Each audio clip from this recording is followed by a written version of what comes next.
जय जगन्नाथ। सभी दर्शकों को हमारा प्रणाम। आज एक नया अध्याय को लेकर फिर वही समान के स्थान पर हम उपस्थित हुए आप लोगों के सेवा में। आज के वर्णन में हम वही श्री राम के दो अवतार, एक तो त्रेता युग और एक दूसरा अवतार कलयुग, वहाँ पर हम कुछ तुलनात्मक वर्णन वो पिछले अध्याय में हमने किए थे।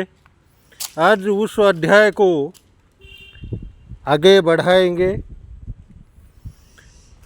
वैसे श्री हरि नारायण जब जन्म लेते हैं, उनका जब अवतार होता है, उनके साथ कोई तुलना नहीं होता है। वो खुद के साथ तुलना ही हो सकते हैं। नहीं तो इस जगत में ऐसा कोई मनुष्य है नहीं जो उनके साथ तुलना हो पाए। इसलिए हम वो अतुलनीय प्रभु के तुलना हम उनके खुद के साथ कर रहे हैं। नहीं तो उनका तुलना और किसी के साथ अगर करेंगे तो एक अक्षम्यणीय अपराध बनेगा। इसीलिए हम किसी और के साथ ना करके उनके खुद के साथ कर रहे हैं। नहीं तो जैसे आजकल के जो दुष्ट जन, जो असामाजिक जन है, उनके जगह पर बैठे हैं, वो किस तरह अक्षम्यणीय अपराध कर रहे हैं वो एक समय जगत दिखेगा। चलिए आज उनके तुलनात्मक युग का, अवतार का तुलनात्मक वर्णन शुरू करते हैं। हम पिछले अध्याय में उनके माताएं के बारे में, जो उस समय उनके 3 माताएं थे, इस कलयुग में भी वही होंगे, ये वर्णन किए थे। और 14 साल का वनवास वो भी वर्णन किए थे। वो माता शूर्पणखा का सामने आना वो सब वर्णन किए थे। अभी कुछ जो अंदर की बात बचा है उसको हम कुछ खोलने की कोशिश कर रहे हैं, उसके ऊपर थोड़ा नज़र डालते हैं। जब जब श्री हरि नारायण इस धरती पर जन्म लिए हैं, सत्य तो ये है कि वो सब की तरह हमेशा खुद को दिखाते हैं कि वो कोई मनुष्य से अलग है नहीं, कोई प्राणी से वो अलग नहीं है, मगर ये उनका बड़ापन है। उनका बड़ापन इतना है, वो एक जैसे चींटी होता है ना, उसी तरह वो खुद को मानते हैं कि हर एक प्राणी एक समान है। उनके सृष्टि में हर एक प्राणी एक समान है। वे जब जन्म लेते हैं, अवतार लेते हैं इस धरती पर, वो हर एक प्राणी की तरह वो खुद को रखते हैं। बोला जाए तो सबसे ज़्यादा पीड़ा वही ही उठाते हैं। और जब जब जन्म लेते हैं, वो जगत के जितने माताएं हैं उनसे प्यार पाने के लिए वो आतुर होते हैं। इसलिए जैसे कि साधारण जन जैसे प्यार पाने के लिए आतुर होते हैं, वो सबसे ज़्यादा आतुर होते हैं कि उनको ज़्यादा प्यार मिले। वो उनका हक है, ये सत्य है, वो उनका हक होता है।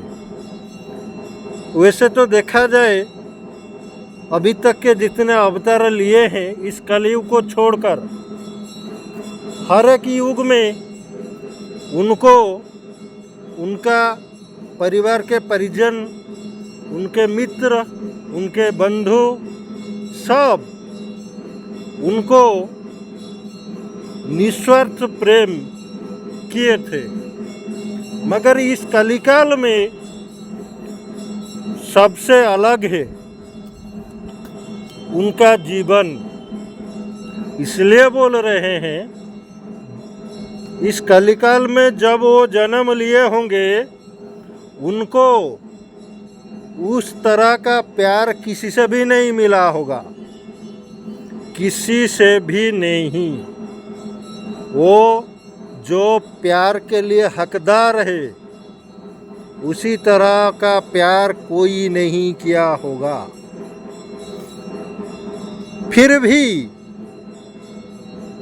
उसके लिए उनके मन में दुख नहीं होगा, क्योंकि जो कर्मयोगी होता है उसके लिए दुख सुख कोई मायने नहीं रखता है, कोई मायने नहीं रखता है।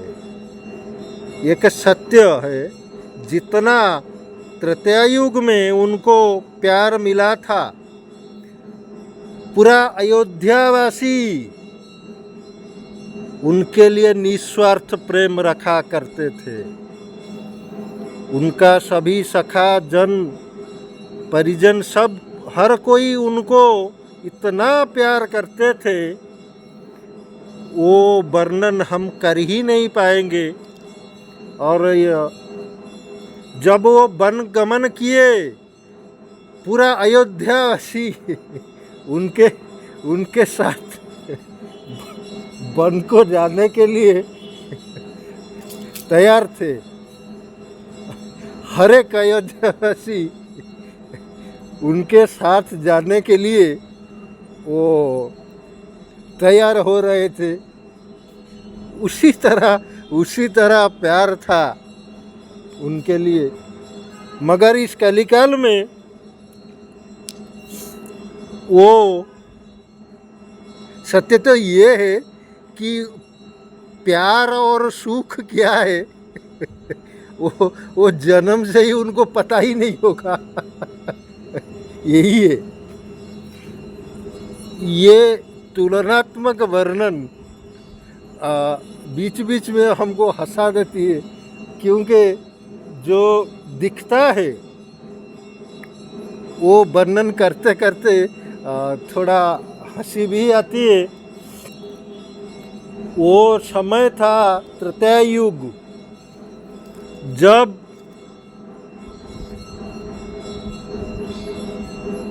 वो रावण के सामना हुआ।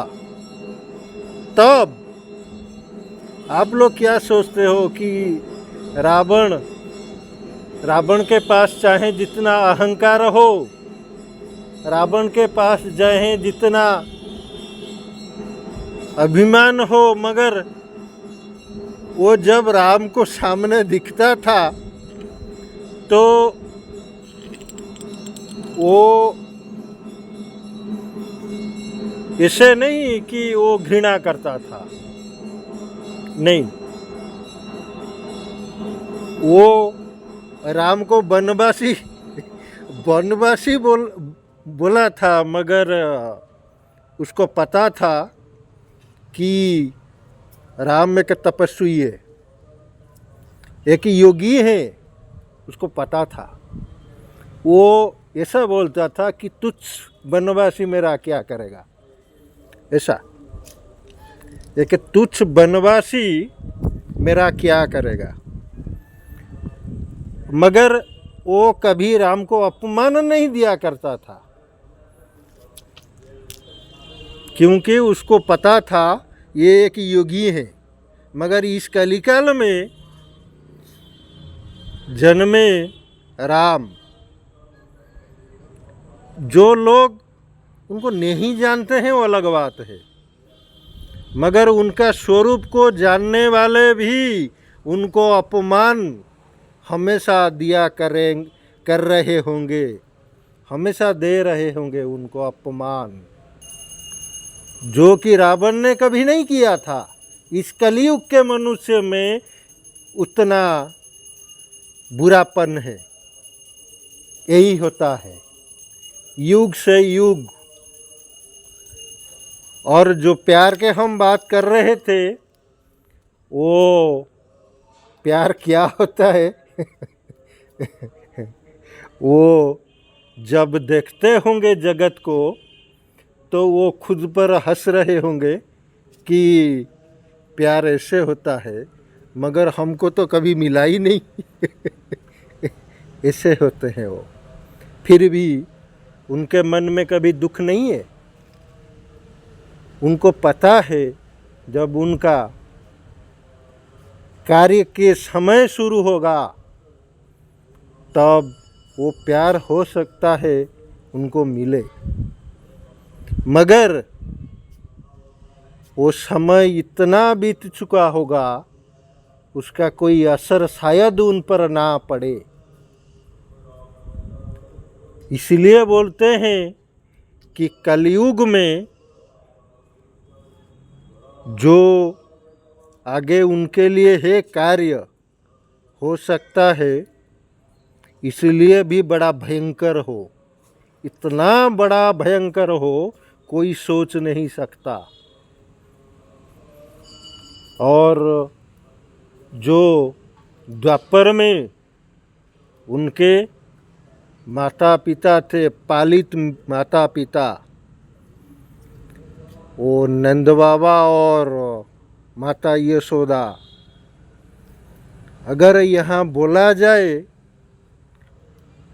उस युग में तो हर कोई उनको निस्वार्थ प्रेम दिए थे, मगर सबसे ज़्यादा निस्वार्थ प्रेम तो वो दोनों ने ही दी थी।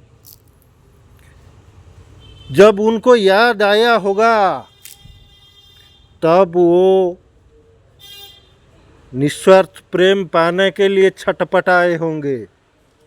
ये हमारा वर्णन इतना सत्य है,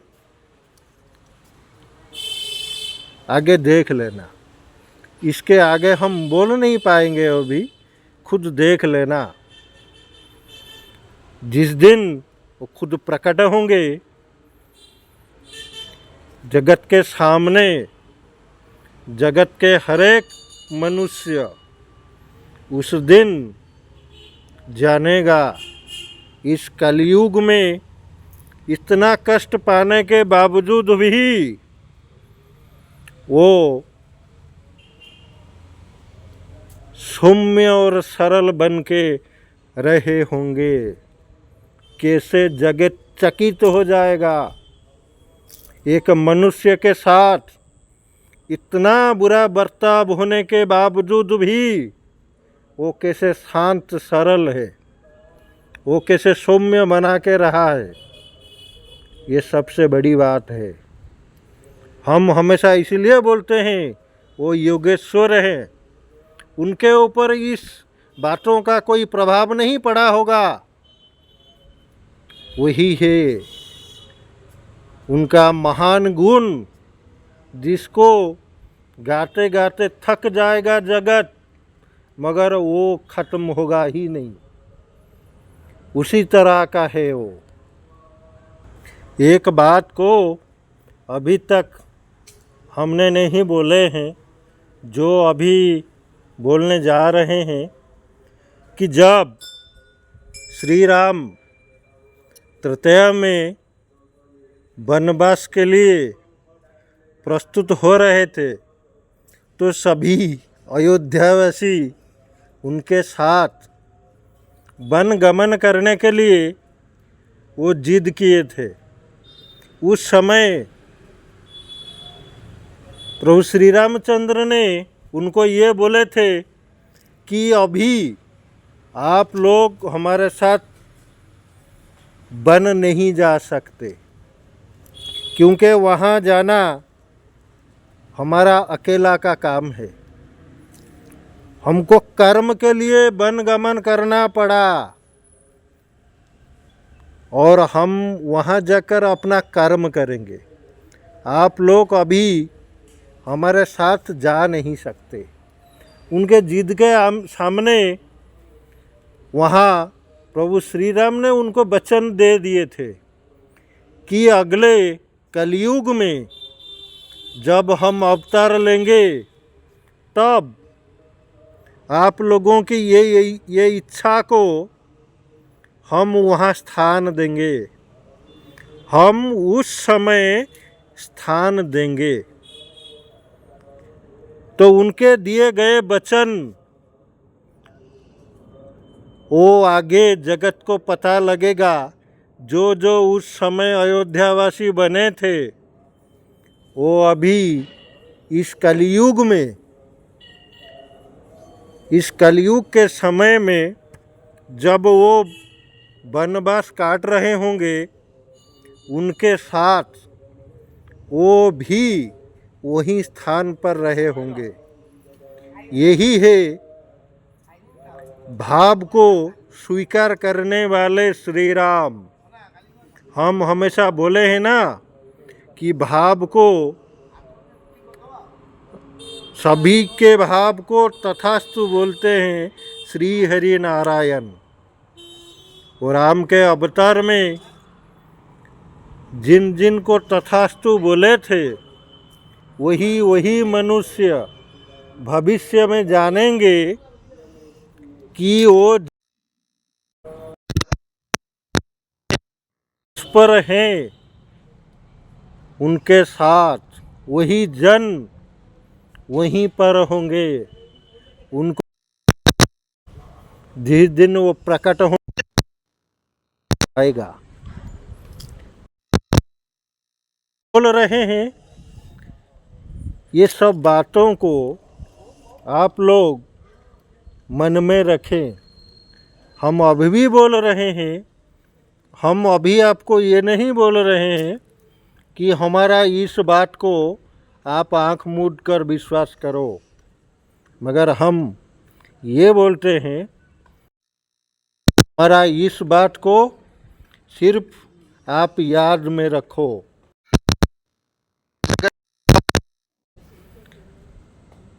सत्य प्रमाणित होगा उस दिन आप लोगों को इतना पता तो चलेगा कि हम अपना वर्णन, हर एक वर्णन सकारात्मक और सत्य ही बोल रहे थे। हम कोई किताब से पढ़कर ये नहीं बोल रहे हैं। माया के किताब में तो प्रभु श्री जगन्नाथ बहुत सारे बातों को माया में छंद के वहाँ किताब में रख लिए। जो मनुष्य वो किताब को पढ़ते हैं उनको वहाँ से सत्यता दिखता ही नहीं, वो सिर्फ माया को देखते हैं। बाद में वो माया में वो कहते हैं। इसलिए हम हमेशा से बोले हैं कि प्रभु श्री जगन्नाथ उसको ही उद्धार करेंगे जो उचित के मार्ग पर हो। वो माया के पुस्तक में जो डूबे होंगे उनको उद्धार नहीं करेंगे। ये सत्य है। हम अभी बोल रहे हैं, आगे देख लेना। हम जो बोलते हैं इतना दृढ़ता से, इसका मतलब ये है सत्य क्या है वो हमको बताए हैं। उनके सत्य बिना बताए हम इस तरह का दृढ़ता से नहीं बोलते। हम इसलिए बोलते हैं कि जगत उद्धार हो, हर एक प्राणी उद्धार हो। हर एक प्राणी तो उद्धार हो जाएंगे, मगर मनुष्य की बात है। कोई भी प्राणी के पास लोभ मोह अहंकार नहीं होता जो मनुष्य के पास है। हर एक प्राणी सरल है, कोई प्राणी जटिल नहीं है। हर एक प्राणी सरल होता है। मगर इस कलिकाल में मनुष्य ही जटिल है। जितना लोभ मोह अहंकार है ना, वो मनुष्य के अंदर है। इसलिए बोलते हैं सुधरने के लिए। अब जितने हम बोले हैं, एक दिन होता हुआ जब सामने आएगा तब सुधरने के लिए मौका नहीं मिलेगा, पश्चाताप करने के लिए मौका नहीं मिलेगा। अभी जितना समय बचा है खुद को सुधार लीजिए, अपना हर एक गलती हर एक अपराध का पश्चाताप कर लीजिए। हो सकता है वो गलती के लिए, वो अपराध के लिए हो सकता है प्रभु क्षमा दे सकते हैं, मगर अहंकार नहीं छोड़ेंगे तो हो सकता है कभी क्षमा नहीं मिलेगा। हम साफ साफ से बोल रहे हैं, अहंकार नहीं छोड़ेंगे तो क्षमा कभी नहीं मिलेगा। वो खुद बताए हैं, साफ साफ बोल देना, जिसके अंदर अहंकार रहेगा उसको हम कभी क्षमा नहीं करेंगे। हम साफ साफ ही बोल रहे हैं, नो कन्फ्यूजन, एकदम क्लियर हमारा भय से।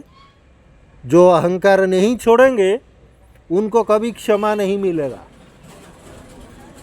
ये उनके बात है, हमारा नहीं। जो उतने दृढ़ता से हम बोल रहे हैं वो दृढ़ता से हमको बताए हैं, ये दृढ़ता से बोल देना। अगर कोई खुद को सुधार ले तो अच्छा है, नहीं सुधारा तो वो उसके लिए। भाई हमारा कुछ नहीं जाता, या तो जगन्नाथ जी का कुछ नहीं जाता।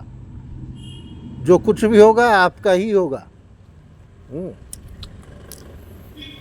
ठीक है, आज का अध्याय हम ज़्यादा लंबा नहीं करना चाहते हैं। फिर एक नया अध्याय के साथ हम आप लोगों के समीप उपस्थित होंगे, नया तथ्यों के साथ।